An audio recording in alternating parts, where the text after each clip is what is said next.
She stood quietly at the back of the funeral. No tears, no speeches, just silence. The crowd had gathered to honor a Hollywood legend, her father, Tony Curtis. But for Jamie Lee Curtis, it wasn't just the loss of a star. It was the complicated farewell to a man who had barely been a father. She once said he was never really there. Born into cinematic royalty with both parents shining in the golden age of Hollywood, Jamie's life seemed destined for brilliance. But behind that glimmering legacy lay fractures, divorce, abandonment, emotional distance. The woman the world knows as a sharp-witted actress, an Oscar winner, and an advocate for healing, was once just a little girl waiting for her father to show up. And when her mother, Janet Leigh, passed away years earlier, the pain was different, deeper, more raw. Because that was love. That was presence. That was home. This is not just the story of a Hollywood icon. This is the story of a daughter, two stars, and the complex love that fame could never quite fix. Jamie Lee Curtis was born on November 22, 1958, in Santa Monica, California. Though the City of Angels would never quite feel like the safe haven that name promised. From the very beginning, she was wrapped in the glow of two of Hollywood's brightest stars. Tony Curtis, the matinee idol of the 1950s with his impossibly handsome face and devilish charm, and Janet Leigh, the Golden Girl, immortalized in Alfred Hitchcock's Psycho. But fame, as Jamie would come to understand, was never a synonym for family. Her childhood was fractured almost before it began. When Jamie was just 3 years old, her parents' glamorous marriage crumbled into a public divorce. While the tabloids buzzed with gossip and glitter, behind the headlines stood a little girl already beginning to live without the presence of a father and clinging to a mother who was trying to hold everything together. She was shy, awkward, uncertain of her place in a world that expected greatness from the daughter of screen legends. School was a struggle, and college barely held her attention. But there was one inheritance she could never outrun: performance. It was in her blood, whether she wanted it or not. Then came 1978. At just 19 years old, Jamie Lee was cast as Laurie Strode in Halloween, a low-budget horror film that would go on to redefine the genre. The Scream Queen was born. But even as audiences hailed her for her chilling vulnerability and defiant strength, Jamie was quietly fighting her own demons. The fame she inherited and the fame she earned never quite filled the emptiness left by her fractured family. She could have stayed in horror forever. It was easy, predictable. But Jamie Lee wasn't meant for comfort zones. In the decades that followed, she transformed, tackling action in True Lies, comedy in A Fish Called Wanda, and drama in Everything Everywhere All at Once, the latter earning her an Academy Award over 40 years after her debut. Off-screen, she became an outspoken advocate for addiction recovery, a cause close to her heart, and wrote a series of children's books, perhaps hoping to give other children the comfort she rarely felt. Her life was never just about spotlight. It was about survival, reinvention, and the quiet, persistent hope that someday she could reconcile the glitz of her last name with the aching need for unconditional love. Because no matter how many standing ovations she received, there remained a little girl inside her, one who still remembered the silence after her father walked away and the warmth of a mother who stayed. Before she was Jamie Lee Curtis, she was simply the daughter of Tony and Janet, two names that glowed in lights far brighter than any nursery night lamp. But behind the silver screen personas of her parents lay two very different legacies. One shaped by devotion, the other by distance. Tony Curtis, born Bernard Schwartz in the Bronx, clawed his way from poverty into superstardom. He wasn't handed anything. His charm, his chiseled features, and his undeniable presence made him a heartthrob of the 1950s. Films like Some Like It Hot and Spartacus cemented his status. But Tony's relationship with fatherhood didn't mirror his cinematic charisma.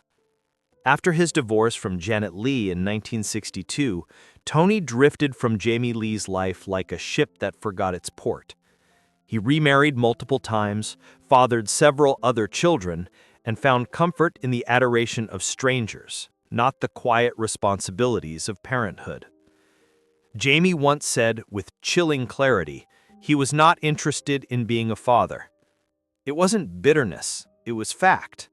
The rare moments she did spend with him felt more like fan encounters than family time. She wasn't angry, she was invisible. In contrast, Janet Leigh was a fortress of grace. Born Jeanette Morrison, she skyrocketed to fame with her haunting performance in Psycho. But beyond the scream, she was a woman who knew sacrifice. After her divorce, she didn't remarry in search of a headline. Instead, she chose a stable, quiet life with stockbroker Robert Brandt, a man who would become Jamie's stepfather and her steady presence. Janet raised Jamie and her older sister Kelly with dignity and discipline. Fame didn't enter the front door of their home. There were no Oscar statues on the dinner table, no red carpet rituals. Janet tried to give her daughters what she had never had: emotional safety. She cooked, she showed up at school plays, and she never let Jamie forget that real life happens far away from the cameras. Jamie would later recall how her mother had a way of making everything feel okay, even when money was tight, even when Jamie struggled in school, even when Hollywood came calling too early. Janet was there, calm, watchful, protective. She taught her daughter the value of authenticity in an industry obsessed with illusion. But their bond wasn't just built on motherhood. It was built on survival. Jamie grew up watching her mother navigate fame, ageism, and the decline of roles for older women in Hollywood. She saw how Janet aged with quiet strength, never chasing relevance, never succumbing to bitterness. That grace would later shape Jamie's own choices, the roles she accepted, the causes she championed, the words she put into her children's books. Still, even with the shelter of her mother's love, Jamie carried the weight of her father's absence. In interviews, she sometimes smiled when mentioning him, but it was the smile of someone recalling a ghost, not a father. Tony would occasionally call, send a letter, attend a premiere, but the connection was always fractured, too brittle to bear real weight. What haunted Jamie wasn't anger. It was the silence that followed every time she reached out. The unanswered phone, the forgotten birthday. The quiet acknowledgement that no matter how much celebrity could repair the absence of a father's daily love. And yet she never turned her back on either legacy. She embraced the brilliance and brokenness of both her parents. She knew that her mother's tenderness and her father's detachment both shaped the woman she became. Because to understand Jamie Lee Curtis, you must first understand the two stars who birthed her. One who showed her how to be visible, and one who taught her what it means to be overlooked. It was October 3rd, 2004, when the phone rang. Jamie Lee Curtis was on the other side of the country, miles from the house where her mother, Janet Leigh, lay in a quiet room, her body frail, her breathing thin. The woman who once stunned the world with a single scream in Psycho was now silenced by something far less theatrical: vasculitis, an inflammation of the blood vessels that slowly, cruelly dimmed her life. Jamie had seen the signs: the weakening voice, the fading energy, the slow, almost poetic retreat from the world. But no matter how much you prepare, nothing quite steals you for the moment the world loses its shape, the moment your mother takes her final breath. She flew in, heart clenched, too late to say goodbye. The room smelled of lavender and sadness. The nurses had already covered her with a soft white sheet. Her hands, once so full of strength, were still, clasped together as if in prayer. Jamie stood silently, her hand trembling as she placed it over her mother's. "Thank you," she whispered, "for every single thing." That loss shattered her. Janet Leigh wasn't just her mother, she was her anchor, her reference point, her blueprint for how to live in the storm that is Hollywood. In the months that followed, Jamie disappeared from the spotlight, her interviews laced with a grief that lingered just beneath the surface. When she left, she later said, "I lost my map." But fate wasn't finished testing her. 6 years later, in 2010, Jamie received the call no child ever truly expects, even when the relationship has long been distant. Her father, Tony Curtis, had died of cardiac arrest at the age of 85. It wasn't the same grief, not the same wound. This one was messier, more complicated. She hadn't been close to Tony in decades. In fact, their relationship had never truly healed. The final years of his life were filled with marriages, headlines, and, perhaps most telling, a will that left Jamie and all her siblings out completely. There was no final letter, no apology, no gesture of closure, just silence, even in death. Jamie didn't speak at the funeral. She attended, dressed in black, her face composed, her eyes unreadable. To the world, it was the goodbye of a daughter to her legendary father.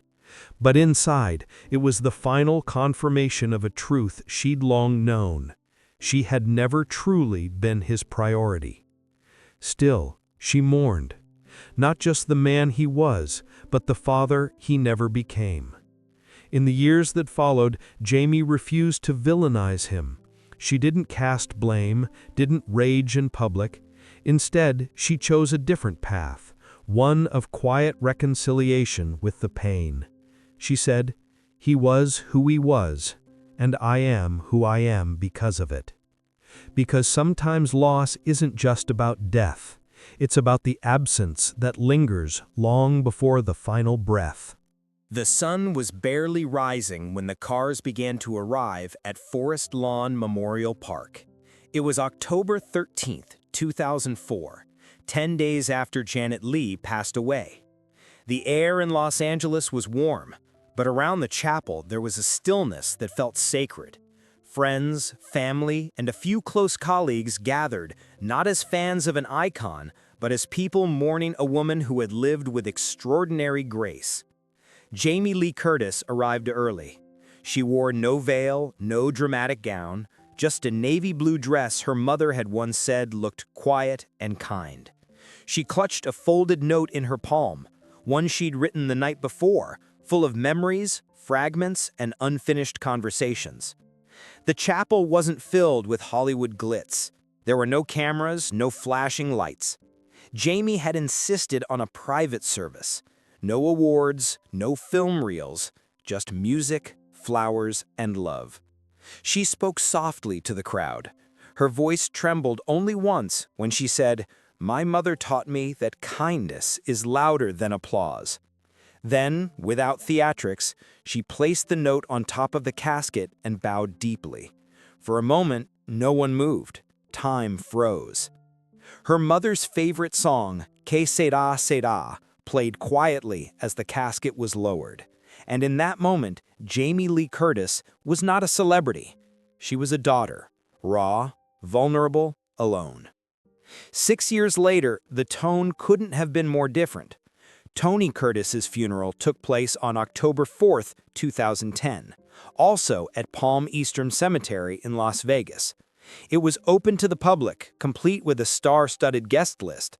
The press had already lined up hours before the ceremony, eager to catch one last glimpse of the matinee idol's departure. There were photos of him from the 1950s displayed on easels, dashing, youthful, magnetic. One of the screens played a silent montage of his greatest film scenes. But amid the celebration of his life, one thing was noticeably absent: Jamie's voice. She attended, yes, but she did not speak. She did not linger. She arrived late, sat in the back, and left before the final words were said. No speech, no letter, no tearful tribute. Only a single white rose placed gently at the foot of the casket before she disappeared behind the chapel's exit doors. There were rumors, of course, that she had been cut from his will, that their relationship had never healed. But Jamie never confirmed or denied any of it. What she gave the world that day was a silence louder than any eulogy. 2 funerals, 2 departures, one filled with warmth, closure, and gratitude. The other, a quiet acknowledgement of a bond never fully formed. In the years that followed, Jamie Lee Curtis rarely spoke about either event in detail. But those who knew her said that something shifted after both losses. A layer of armor, a stillness behind the eyes. Because sometimes the final goodbye isn't about the words we say. It's about the truths we carry with us long after the graves have been covered. The loss of both her parents left Jamie Lee Curtis in 2 entirely different kinds of mourning. Her mother's death carved a visible wound. Jamie withdrew from public life for months, refusing interviews, appearances, even roles. She described it not just as grief, but as losing the roof of the house. Janet Leigh had been her protector, her example, her anchor, and now that anchor had drifted away. For a time, she felt unmoored, drifting in a life still glittering with success, but empty of direction. But Jamie didn't drown in that sorrow. Slowly, deliberately, she turned inward. She began writing again. Not screenplays or memoirs, but children's books. She poured her emotions into stories meant to comfort, meant to guide, meant to nurture. Books like Tell Me Again About the Night I Was Born and Big Words for Little People weren't just tales. They were conversations she imagined having with her mother or with the child she had once been. In interviews, she spoke often about healing, recovery, and the importance of showing up, values her mother had embodied. She became an advocate for addiction recovery, a path shaped not only by her own past struggles, but perhaps also by the pain of disconnection she had carried since childhood. The loss of her father, however, didn't break her in the same way. Instead, it confirmed what she had long suspected, that some absences never close. There was no sudden epiphany, no dramatic reconciliation in the final days. Jamie Lee Curtis died as he had lived in her story, charismatic, complicated, and distant. Jamie processed his death not with tears, but with reflection. She forgave him, not in public, not in fanfare, but in her own quiet way. She once said, "I understood that he gave me what he could, and from that I've learned to give what I never got." Perhaps that's why she's so fiercely present now. In every role, every cause, every sentence she speaks on grief and addiction and childhood. Her life became the answer to the loss. Because where her parents once stood, one loving, one absent, Jamie Lee Curtis chose to become whole. In the world's eyes, Jamie Lee Curtis was born lucky, the daughter of Hollywood royalty, a natural successor to fame. But what the world didn't see were the quiet nights of loneliness, the longing for a father's voice, the gentle strength of a mother who carried everything alone. From the ashes of abandonment and the warmth of maternal love, she built herself, not as a replica of her parents, but as someone who refused to let pain define her.